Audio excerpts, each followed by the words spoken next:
এটাও বলেছে যে মিজান ভাইয়ের যদি কোনো কিছু দরকার হয়, ওনার যদি ঘরে বাড়ি ঘর না থাকে গ্রামে, উনি বাড়ি করে দিবে। ওনার ইনকামের 80% টাকা হচ্ছে উনি দান করে দেয় সবসময়। উনি কোথাও প্রচার করে না। তো ওনার একটা ফেসবুক পেজ আছে, মাত্র 48K ফলোয়ার। তো আমি বললাম যে ভাই, আপনি তো ওইভাবে প্রচার করেন না, একটু প্রচার হইলে আপনার যেই পাশের বন্ধু বান্ধব বা অন্য ব্যবসায়ীরা আছে, সবাই যদি এই সেক্টর গুলোতে আসে, তাহলে বাংলাদেশে কেউ না খেয়ে থাকবে, এটা আমি বিশ্বাস করি। ভাইয়ের মতো আরো কয়েকজন উদ্যোগ নিবে, আরো উদ্যোগ নেবে। এবং উনি বড় একজন ব্যবসায়ী, সেই ক্ষেত্রে এটা হচ্ছে ওনার কাছে খুবই সামান্য।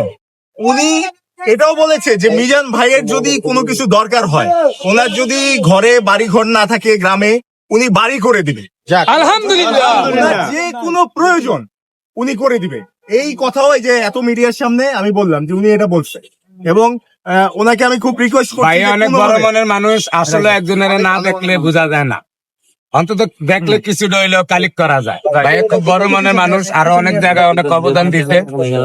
আর এটা না আমার ছোট একটা দিয়ে আপাতত ট্রাই করতে আছে যে আমি পারি কিনা। পারলে ভাই ফ্রি করে দিব আমরা। আল্লাহর রহমতে দোকানটা ফ্রি হয়ে যেতে পারে, সারা জীবন ফ্রি খাবে মানুষ, তাই না?